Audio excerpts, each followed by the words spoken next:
Hi there, Michelle here.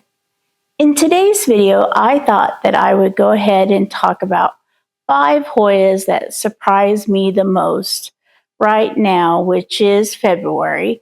What I did was I posted a question on my YouTube page about what video you would like to see next. And this is the item that won. And I actually had a video set up or written that I wanted to do. And then I did some plant chores in my last video. And when I was pulling things out to do that plant chores, I found these 5 plants. Well, actually, I found 6 plants. So I found these plants and I said, you know what? I like these plants a lot better than I like the plants I selected for this video. So let's scrap the video that I was going to make and let's make a new video. So these are a replacement for the 5 plants I was originally going to show in this video. So hopefully you like these a little better. If you like today's video, please consider giving it a thumbs up. That lets me know if you like today's content and if I'm going along the same lines of things that you'd like to see. If you'd like to see more content along this lines from me, especially Hoya related content, please consider subscribing to my channel. That lets me get the word out to the YouTube plant universe that my channel exists and that, I'm here. And if you'd like to add anything to the conversation, please put it in the comment section below. I do read and respond to all of my comments, so I promise that I'll get back to you. And now on to the first Hoya. The first Hoya that I'm going to show today is my piestolepsis. And this plant started out as I do believe it was a 1-leaf cutting. I will put a picture of it up here on the screen to show you what it looked like when I got it. It may have been 2 leaves. This is the original piece right here. This leaf, this stem right here, and this leaf, and this leaf right here. So those were the original items. And then I actually got, now that I think about it, it's coming back to me. I got another cutting of it, and it was this cutting right here. And I do believe that had 2 leaves on it as well. So this is from those 2 cuttings. And this Hoya, I love it to pieces, piestolepsis pieces, because it produces these beautiful leaves as they develop. They are bronze in color. They have a little bit of pubescence on them, just the tiniest little bit when they are new, when they are very new, like as in fresh. But they are bronze in color. They have these, what I call abs. They are very distinctive. The abs fade as they get older, but you can see it there. I can't tilt this too much because I just watered it, but you can see it on these leaves. Let me get rid of this bottom. And these are the new leaves right here. Let me back that up a little. These are the new leaves right here, and they just look beautiful. This plant right now is being grown in a mix of cocoa husk chunks, tree fern fiber, and chunky perlite. And it seems to like that. It's in a self-watering pot, so the mix stays damp pretty much all the time. It's in a self-watering pot with a wick, so the water never actually comes in direct contact with the organic potting mix, but it does stay damp. This does stay damp all the time, and this Hoya absolutely loves that staying damp. This is a very chunky mix, as you can see right here. It is a very chunky mix, but it does have enough tree fern fiber in it to keep the roots aerated. So even when it is fully saturated, it does have a lot of air in the roots, so that this plant is constantly producing new leaves. I had to wrap it around the trellis a few times when I got it out of the cabinet, because it was growing new leaves, growing new stems that had trailed up through the shelves above it, and I had to unhook it from other plants. So the first Hoya that is surprising me the most right now is the piestolepsis. The second Hoya I'm going to show you is my carrii. And this is a Hoya that I just featured in my last video. And the reason I'm going to show it to you is because this Hoya, I found it, I had to dig it out of the cabinet and find all of these leaves underneath other plants, in through the other shelves, behind other plants, behind the shelves. So I didn't really have a good grasp of how good this plant was doing. And it did lose a leaf. The reason why I say this, and this is okay, is this Hoya was in pure cocoa husk, just a big wad of cocoa husk, and it had root mealies. So I did have to spray down the plant. We did have a leaf casualty, but that's okay. I put it in my new mix. My new mix is orchiata bark, tree fern fiber, a little tiny bit of moss, and some coarse perlite. I'm looking at the mix now, seeing how it looks. It looks damp. It's very airy. I feel the moss in there, but it doesn't feel overpoweringly damp. I'm hopeful that this substrate will work. But as for this plant, I'm incredibly impressed with it because of how big the leaves are, how velvety they are, how resilient looking they are. There's just new growth everywhere on this plant. There's new growth on top. There's new growth on the side.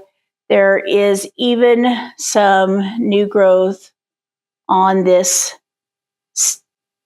stem here, if I could get the camera to focus, which I probably can't.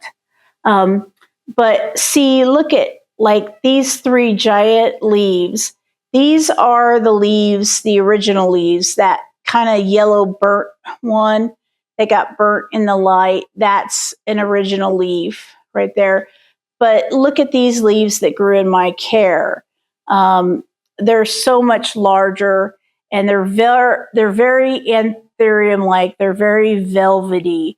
They're very smooth. The amount of new growth it's putting on for me, and how well it's doing in the transition. This plant is surprising and amazing me, and that is the carrii. I just hope it continues to do good. I would be very happy if it does. Be very happy if it grows more leaves like this. I can't wait. I can't wait.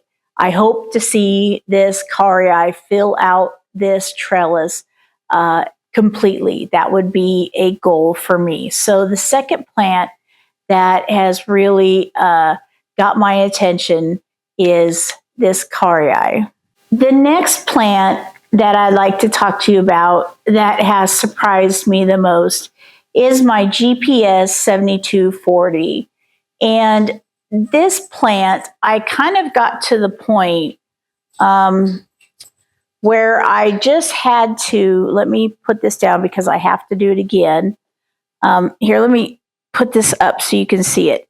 I literally have to take the vines, and I can't wrap it around the trellis anymore because there's no room. So I literally had to take a gigantic piece of plant tape and just wrap it around here, and everything just has to get wrapped in the plant tape. I can't attach it onto the trellis no more. Everything just gets wrapped at the top in the plant tape to hold it onto the trellis. I don't have any better solution as of right now. If you have a better solution for me, put it in the comments section, because I'll show you the back side of the trellis. It is just as full. I can't make a taller trellis at this time because this is as large as I can make it to fit in the cabinet. I could probably make it a couple of inches longer, taller, a couple of inches, but not really too much taller than what it is now. And that's the catch. But this plant is just like a gonzo grower. I think that it requires a great deal of humidity and light. And whoop, there goes another. See, there goes another tendril. This one's intertwined in between another one. So let me undo this. Oh, two of them. Okay, see, this is what happens. See, they go tendrils like this, and then I have to wrap them around, and then they grow another tendril out here, and I have to loop them around like this. See if I can catch one at the bottom. I can't. Yeah, I can. See if I can catch this one at the bottom. Yep, I can. And this one's going to go up here. This one's going to go down this way. It's like playing Tetris sometimes with these. Oh, is that a peduncle? Oh, yeah, that's a peduncle that's budding up. I better be nice to that one. I'll show you that one in just a second. But that's got a peduncle that's budding up. So I better be nice to that one. Okay, so I'm going to position these two up top. Get these caught in here and just wrap it up. Plant tape, best invention. Okay, so here is the peduncle. Sorry, I got a light over here because it's dark out. Here is the peduncle that is budding up. See if I can't get it closer for you. So that is getting some nice buds on it. And here is the trellised GPS 7240. It's kind of crazy right now. It's really crazy. It's really crazy right here. It needs help right here because it's got this bushy little part right here that I don't really have anything to do with.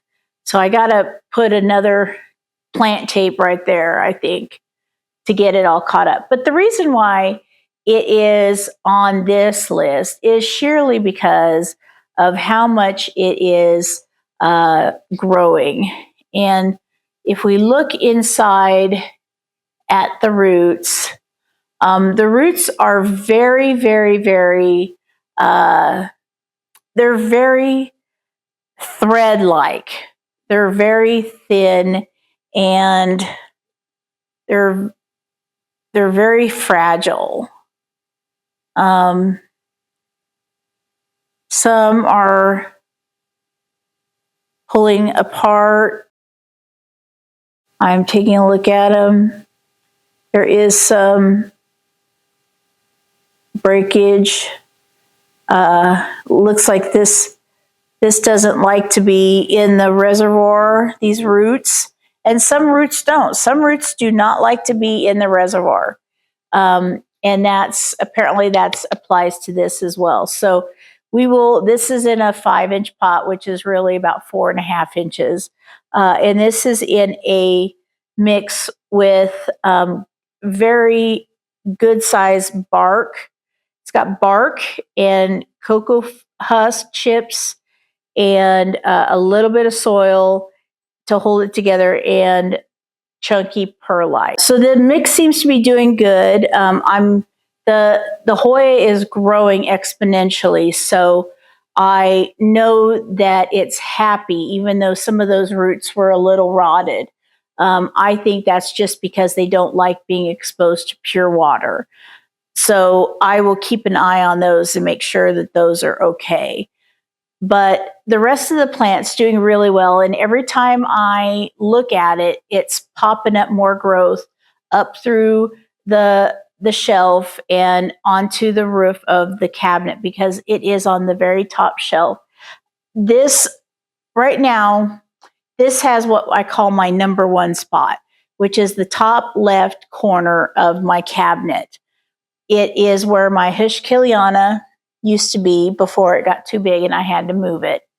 My number 2 spot, which is elevated and right behind that, is this plant, my GPS 7240. That's my number 2 spot.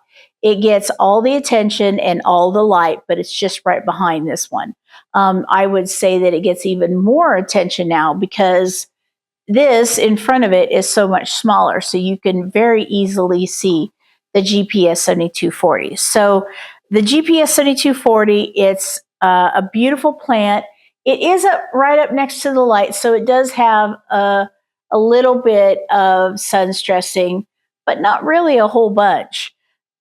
And it is growing, growing, growing. And it is definitely a plant that has surprised me the most this month. Definitely. Another plant that has surprised me a lot this month is a plant that I don't really know much about, and maybe some of you will. This is something I bought it's as labeled as Sarawak NOID. This reminds me of a lacanosa. Well, actually, this reminds me of a Dischidia hirsuta, but with a different leaf shape. The abs on this plant, I don't know if you can see them, but the abs on this plant remind me of a Dischidia hirsuta, but this is a Hoya.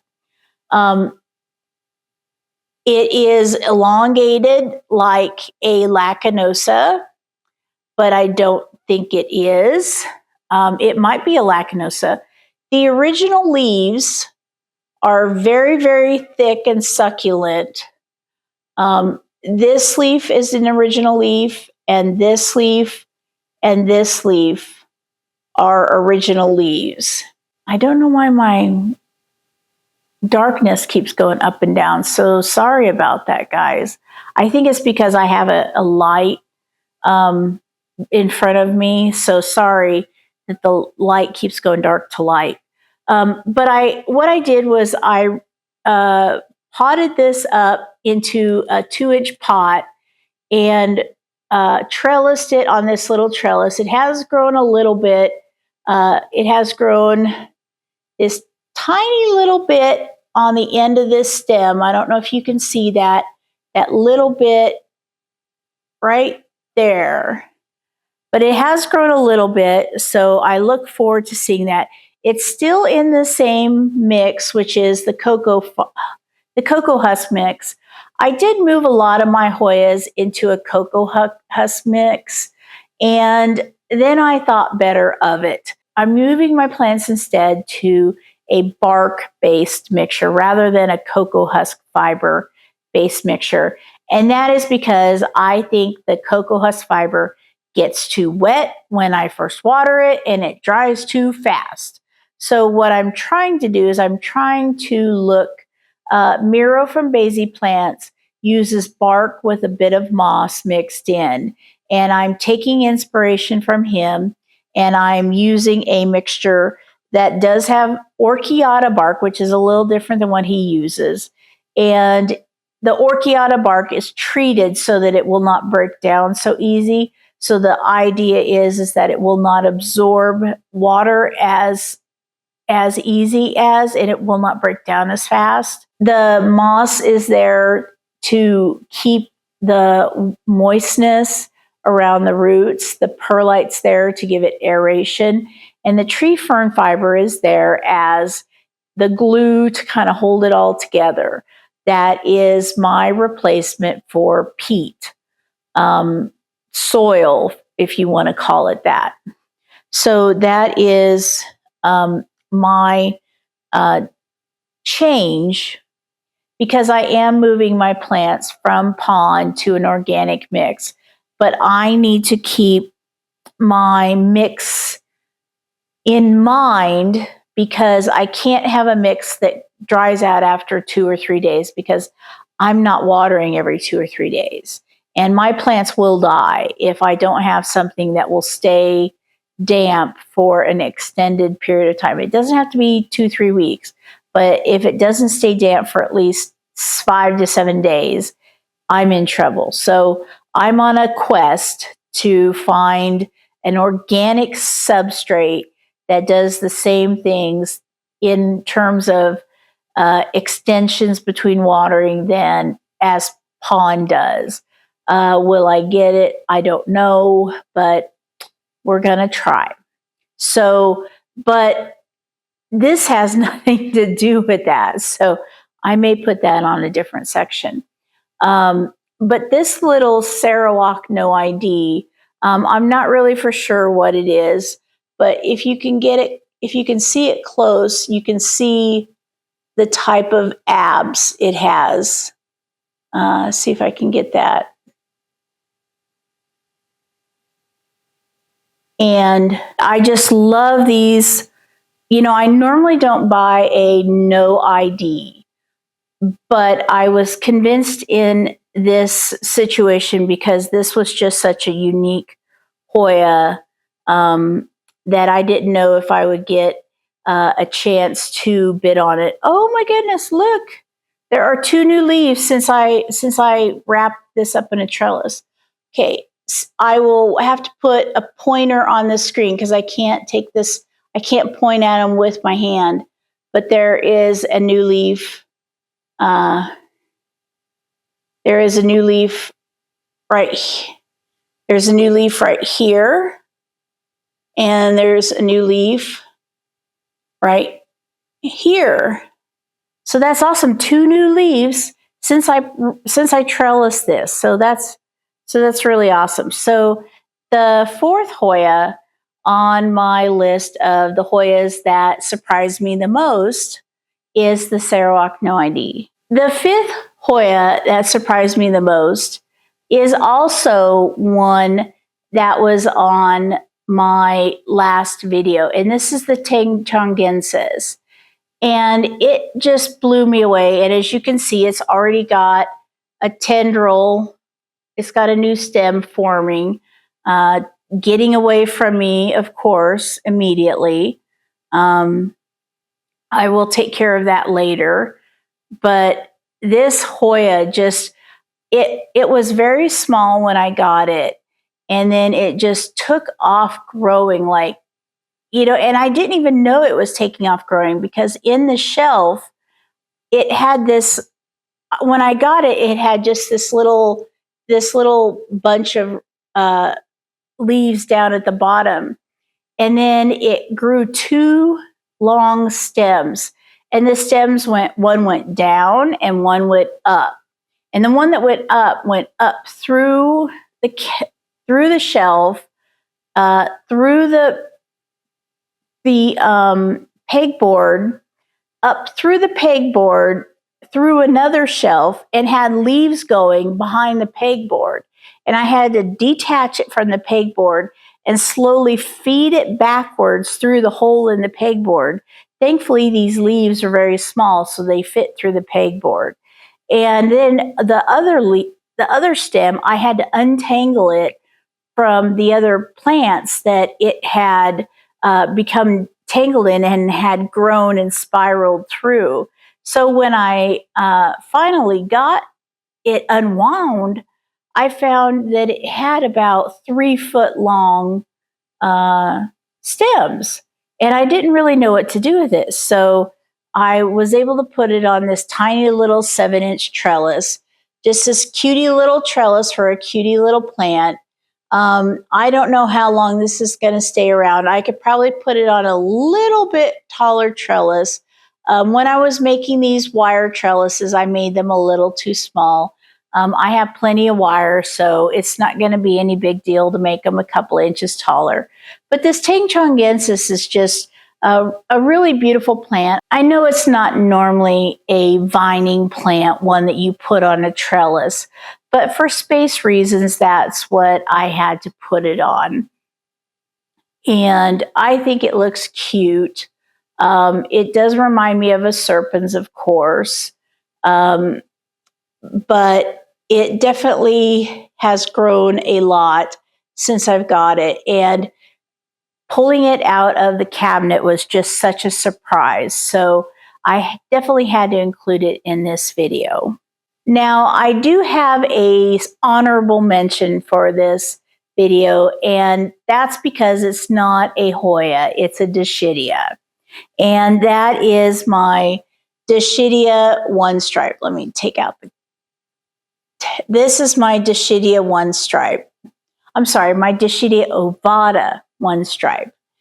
And this Dischidia arrived to me with just, it arrived to me and it was 3 nodes. It was, see if I can, it was a node right here, a node right here, and a node right here. And it was 6 leaves, and I cut each leaf into 1 node cuttings, and I potted it in a mixture of tree fern fiber and perlite, if you can see that mixture. And it looks like, let's see, I think I got roots, but I just watered this today. So yeah, I see roots in it. They're very, very, I don't even know if the camera can pick up on those roots in the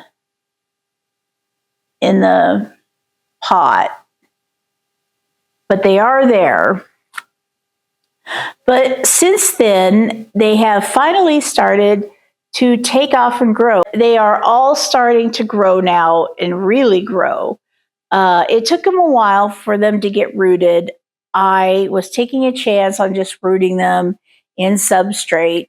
I did that. I got 4 cuttings of this size in a plant trade I did in November. I think it was November.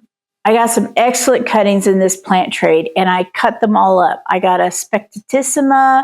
I got this Dischidia ovata one stripe. I got a affinity serpens. I got, what else did I get? I got a Lacanosa tricolor Bruno, which really took off. So I got all of these great cuttings, and they took a while. All of them took a while to get going. So I will say that I know that when Hoyas start to take off, I can get them to grow okay. But man, I have troubles getting things to root. Boy, they take a while for me to root. That's definitely for sure. I am not a miracle worker on rooting. That's one of the reasons why I'm trying that Azos. I tried it with these and they still took a while to root. I don't know. I mean, I am going to be doing a video where I'm going to be comparing different times to root cuttings based upon the different method I use. I have the stuff set up to work it. I'm going to use pawn, perlite, stratum and moss, and then compare that to water rooting. So I have that set up. I just have to do it. So, but back to this, they are really growing well for me. I can't wait to have this trail and pot in a bigger pot, and have this really go to town, because it's just such a beautiful little Hoya. And boy, these leaves, even though they're new, they're just so succulent and thick. It just blows my mind. And I love the little single stripe on them. Those are just beautiful, I think. So the sixth plant that surprises me the most is the Dischidia ovata one stripe. Okay, so that is our video for the day. I hope that you enjoyed taking a look at these 5 Hoyas and 1 Dischidia that took me by surprise this month. You know, it's for different reasons. I hope that you like me sharing these with you, and that you saw interesting things along with me in these 5 Hoyas and 1 Dischidia. And I would love your comments. Let me know what Hoyas or what plants have really caught you by surprise this month. You know, it's February. It's not really a month that we expect our plants to do anything really. So, you know, has anyone caught you off guard? You know, put that in the comment section below and let me know. And until next time, thank you so much for spending part of your day with me. Until next time, I will see you then. Thanks again. Have a great day. Bye.